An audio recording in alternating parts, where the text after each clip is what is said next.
What if I told you that Star Wars Battlefront 2 wasn't killed by a loot crate?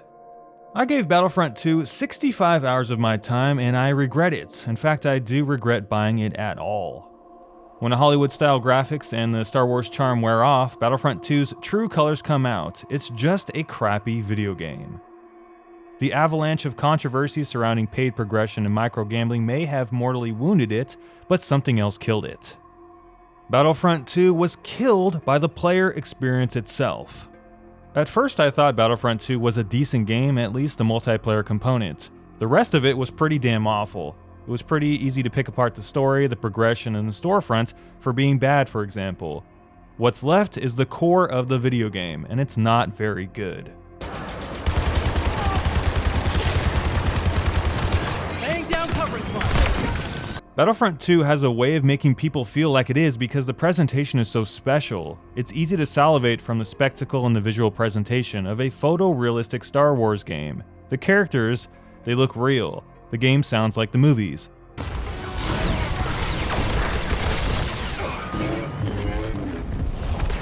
The menu is a freaking space station, for Christ's sake. I mean, good lord, just look at Camino.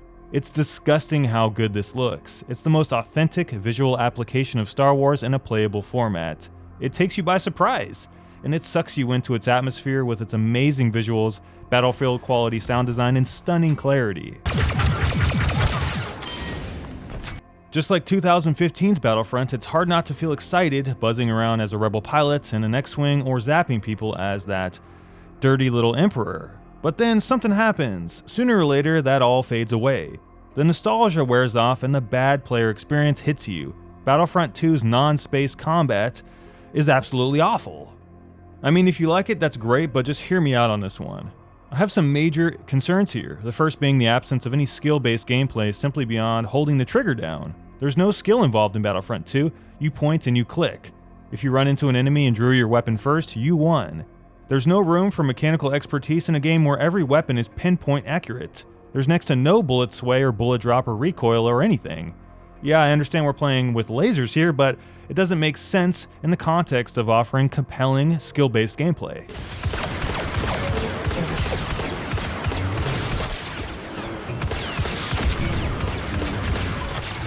But I guess that may have been the point, now wasn't it?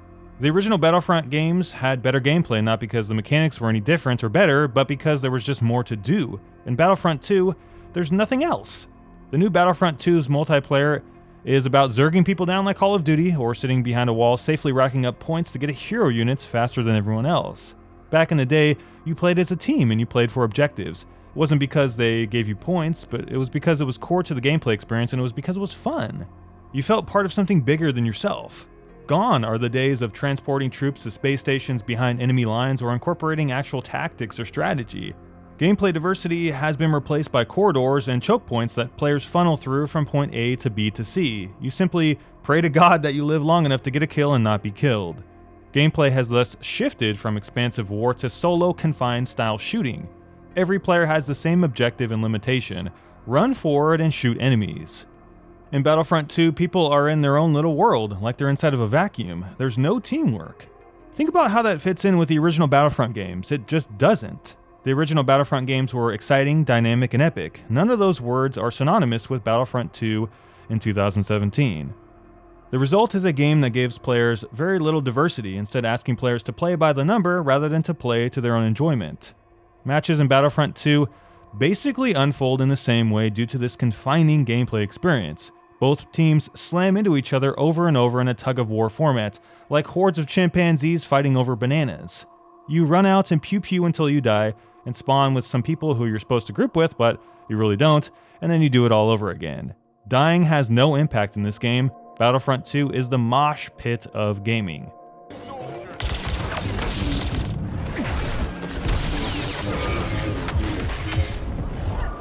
Now, in terms of actual strategy, staying alive and playing smart often boils down to one of three scenarios.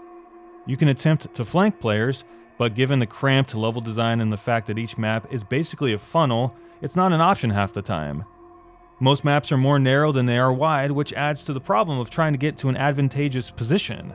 You can also do an early game vehicle rush, Since most players save for hero units and have no idea how to deal with any sort of vehicle, you can quickly punish the majority of the enemy team and continue to rack up points.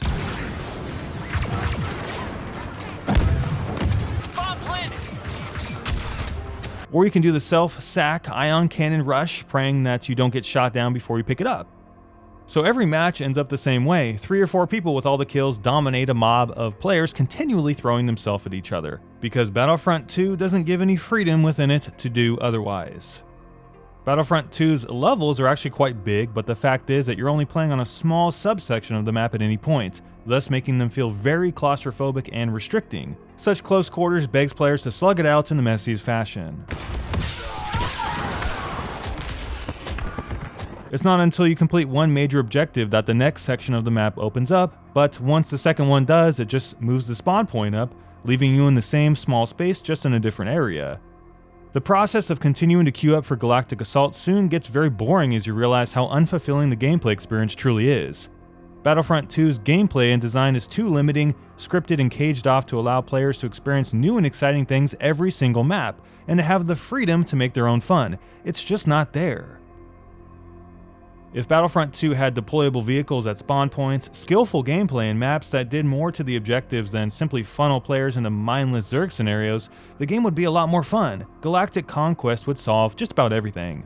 There is no variety, no way to enjoy team gameplay, and no freedom to explore Battlefront 2 in any meaningful way without such changes. EA's biggest downfall with this game is that it took what we loved and dumbed it down to appeal to everyone from the age of 4 to 94. It's as if EA thinks competitive shooting mechanics and complex game design cannot coexist, that they can't be the reason people buy Battlefront 2.